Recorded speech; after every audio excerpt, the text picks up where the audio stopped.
Thanks so much. Thank you so much, Ian, for the insightful presentation.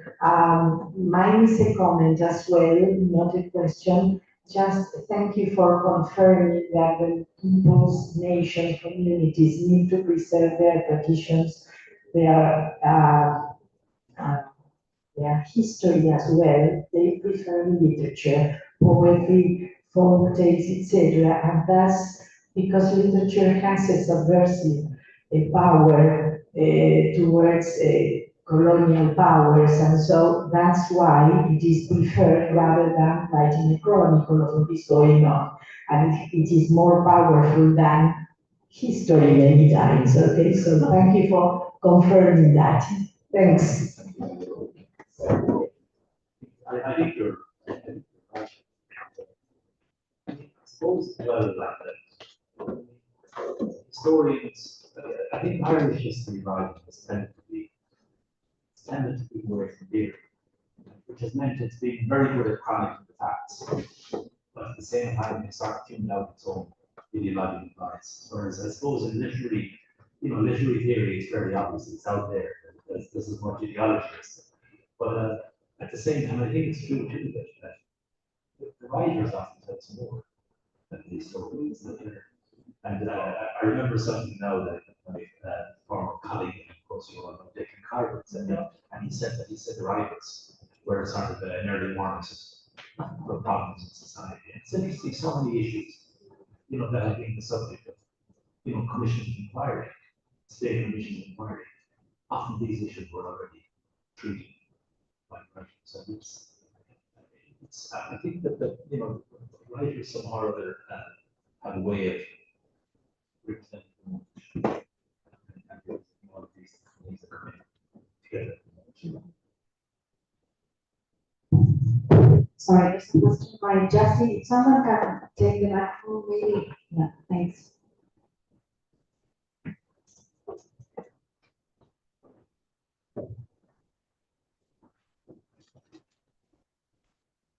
Thanks, Jim. That was wonderful. I just wanted to go back to how you started and the reference to the Consejo de Educación here in Argentina in 1924. In Ireland, of course, as you rightly said, the movement to study folklore was closely related to the national revival, and that fed into, to a degree, the nationalist movement. It wasn't surprising then that the new state focused some attention on this issue.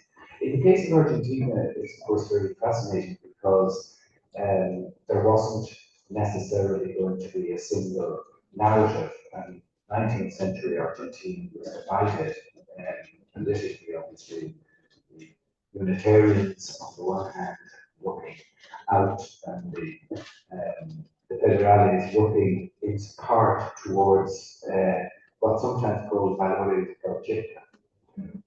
But I'm just wondering how is there room for comparison, as it were, between the study of the origin of folklore studies in both countries, whether that's something that might be worth pursuing, what I just said. Thanks very much, Justin. And I actually, I've read a certain amount about the National Folklore Survey previously, but actually last year there was a special one about having this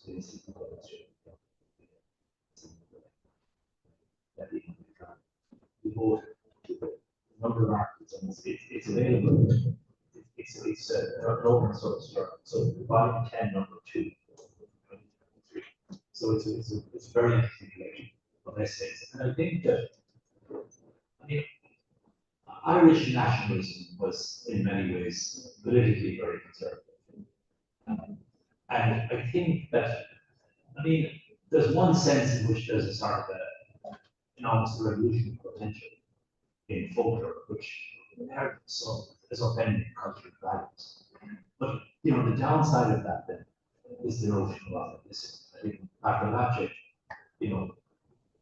she made the case that, that in a sense, you know, the folklore survey seems to represent in part a reaction to the idea that the country was being very, very quickly transformed by immigration, and that certain elements of society saw it necessary to try and record what was authentically Argentinian and offer that as a model. And I mean, in a certain way in Ireland, and of course in other countries in Europe that had folklore, that large folklore collection of days, the idea was that high culture was associated with foreign rule. And in that sense, you know, the idea of the cosmopolitans and I mean, late 18th century, early 19th century Germany, you know, aristocrats ruled. The aristocrats spoke French by preference. They were cosmopolitan. So, you know, what's the alternative to a cosmopolitan group? If you want to, you find that there's no group that's more rooted than peasants. You know, and you know, even just the nature of speech, it hasn't died. It's every village has its own slightly different pronunciation. So if you're looking for a particular notion of culture and authenticity, you find it there. And in Ireland, because of language, there was a sense, of course, cultural nationalism was very influential in late 19th, early 20th century Europe. And Hyde was very cognizant of that. And you know, Hyde's argument for the necessity of de-anglicizing Ireland was informed ultimately by current ideas that, you know, to be a proper people, you needed a language and culture. So how could the Irish say, on one hand, we want independence, but on the other hand, the Irish language is just associated with ignorance and poverty. So I think in that sense, there was a late realization that, okay, there is only a very, very limited time and space where the real Ireland still survives. I mean, I think the citation from Diarmuid where it talked about when the last native Irish speakers have come out, that would be the last link that connects Ireland to the Irish nation. So I think that there's a sense of continuity as well. I was starting off with past authenticity. The idea of Ireland that had a very rich medieval culture, widely admired in very early and very extensive medieval literature. That, you know, it sort of all comes to an end with this reading Cromwellian conquests.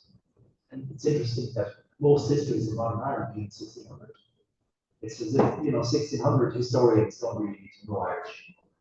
Whereas those dealing with earlier periods, they have to engage with sort of culture. So the idea then that through folklore, because of course the elite culture in Ireland was sort of wiped out because it was supported by the native aristocracy, you know, who were dispossessed or went into exile, and by the Catholic Church, which was suppressed. So really Irish survived as a peasant language. And people like Hyde and Diarmuid would say then that the only thing that connects modern Ireland to that great Irish nation and culture of the past is this very, very narrow thread of peasant communities in the West. So they represent something that has been lost elsewhere. But because they exist, they can be sort of a base, a bridgehead for you know, re-Gaelicizing Ireland, for bringing this Irish heritage. And I think in a slightly different way, the idea of the national folklore project. And, I mean, you know, from the things I've read about suggesting the idea that you know, this could be sort of used in a way as a model to teach children of immigrant heritage about the sort of the criollo authenticity of heritage.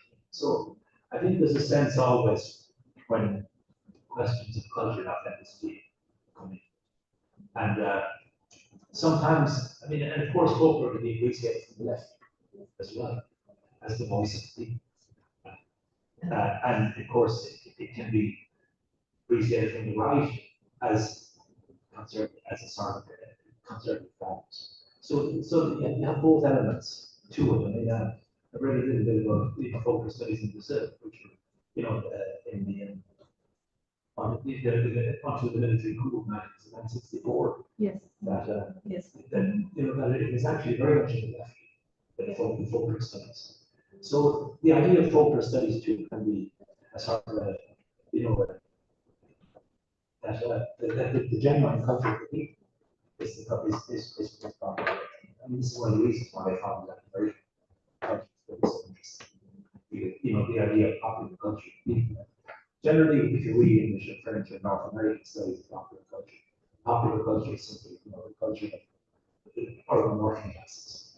But I think in Latin American research, popular culture too is also associated with campesinos and with the sort of rural population is marginalized and often seen as subject to, to the tyranny of landed elites. So I think there are comparisons certainly. And of course, distinctions, the differences as well.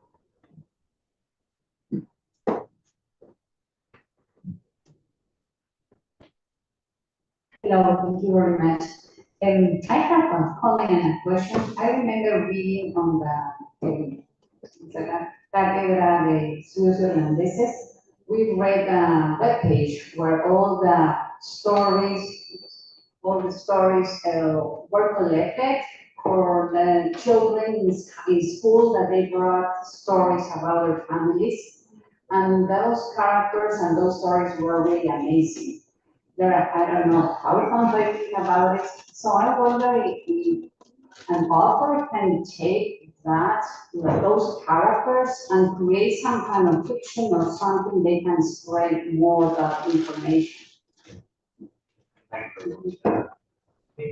We know that, the writers of the Irish people, Yeats was also a folklorist, Lady Gregory was also a folklorist, John Nicholas Singh was also a folklorist. I think of the three of them, Singh was the best read contemporary folklore studies. Yeats published 2 anthologies of folklore. Lady Gregory published various collections of folklore. So it was for them very important. And I think that much of Yeats' early poetry was influenced by it. There's also a past and present, that basically Yeats read a lot of translations of medieval Irish literature, but also he was very interested in folklore himself and Lady Gregory. So I think it was very much the idea of, for the idea of creating a national literature, of course, Yeats wanted to do. The problem was, until then, Irish literature was seen in English, was seen as simply, a sort of a poor imitation of what was going on in England. All the literary fashions were followed that were going on in England. Whereas, for Yeats and for his contemporaries, the idea of creating a genuinely Irish literature in English meant engaging with Irish materials, engaging with Irish literature, and engaging with the modern tradition. And I think it was very important. The writings of Pascal Casanova, I found them very inspiring. One of the points she makes too, the idea of time is important in cultural history. The old established nation states have long histories. You think of, France, you've got the great, you've got Colonial, Racine, and all this great history. We've got the palaces and we've got the great cathedrals and all that. The same for England. You go to a country like Finland, for example. They were ruled by Swedish speakers for centuries. Finnish wasn't really used as a language of literature. So how can they compete? How can someone who wants to write poetry in Finnish compete with someone who's writing in Swedish, which already has been, it's a literary language from late medieval times. And of course, as Casanova says, this is where Herder cited it for revolution. Because by using oral traditions, you sort of cancel out the advantages that the non-established countries had. Because, of course, folklore oral traditions were seen at first and argued that philosophy. They weren't seen in a sort of a sociological sense. They were seen as historical documents. So that in that sense, folklore was sort of a branch of the studies. I mean, when I studied folklore in Dublin, I mean, we forget for thinking that we're all medievalists. Really, because what was interesting in folklore was that you went back, it brought you back in time. You didn't study to learn about the present, to learn about people who told these stories that had these beliefs. You used it, if you like, to connect with the past. So that was a very important aspect of it. That it created a historical thing that otherwise didn't exist. And this is where actually philology was very important in that sense as well. I mean, Lithuania, for example. Lithuania has a very interesting history. The last major European people to be Christians, and at the same time, there was this Grand Duchy of Lithuania, which ruled a huge territory between the Baltic and the Black Sea. But at the same time, it was absorbed then through the Union with Poland, and Lithuanian as a literary language is very, very recent. I mean, really, it's again a sort of a cultural nationalist movement in the 19th century led to the development of modern Lithuanian literature. But on the other hand, people talk about Lithuanian as the daughter of Sanskrit, because Lithuanian, from a linguistic point of view, is very conservative. So for Lithuanians, okay, they may have this recorded history is very recent, this recorded literature is very recent, but through the history of the language brings them back much further than other people. So in that sense, language became a way of extending or giving historical depth to countries that didn't have its sources. So this is one of them because language and folk come together then, because folk tales too were seen as a sort of an European heritage. So these were things that brought you very, very far back.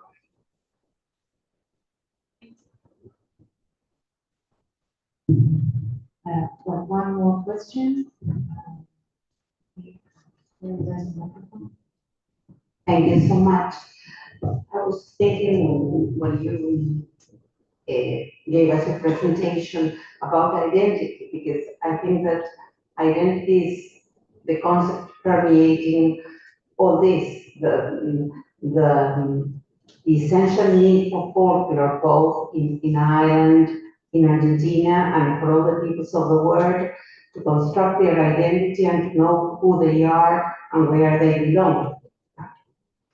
I think that's true, and I think that's why folklore has been of interest in some countries more than others. I mean, it's interesting that one of the things I'm interested in, I suppose, is the institutionalization and professionalization of folklore studies. I mean, basically, it didn't happen in Britain, it didn't happen in France, because of course, you think of French history. There was no need for folklore as, I mean, okay, it could be a sort of scholarly or regional concern. I mean, Basques, the Basque country French, Basques could be interested in folklore, French honest. But in terms of the French nation state, there's no way that folklore could offer anything to the language of, Corneille, Racine, and so on. It's similarly with English, so it was sort of different. And whereas you find in countries like Germany, where I suppose that folklore studies began, countries that had departments of folklore archives, countries such as Germany, Finland, Estonia, and so on. Actually, the three largest folklore archives in the world are in Helsinki, Tartu in Estonia, and in Dublin. So in that sense, folklore studies tended to develop in one kind of country, and cultural anthropology. Cultural anthropology associated, I suppose, with colonial empires, and folklore studies interested more in the sort of an inward, looking inwards to the nation. And that's basically true. I mentioned it earlier on, but to thank the translators.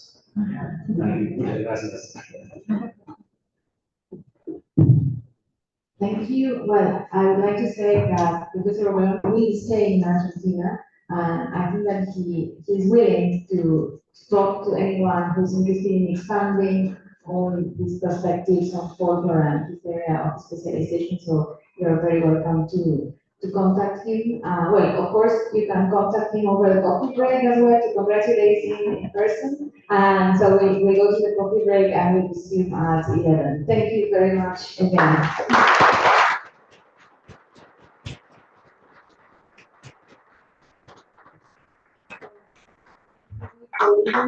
Delivering a public lecture on November the 6th here about the connection between Ireland and Argentina more specifically. So we'll send the invitation very soon, but he will be lecturing again here. So thanks again.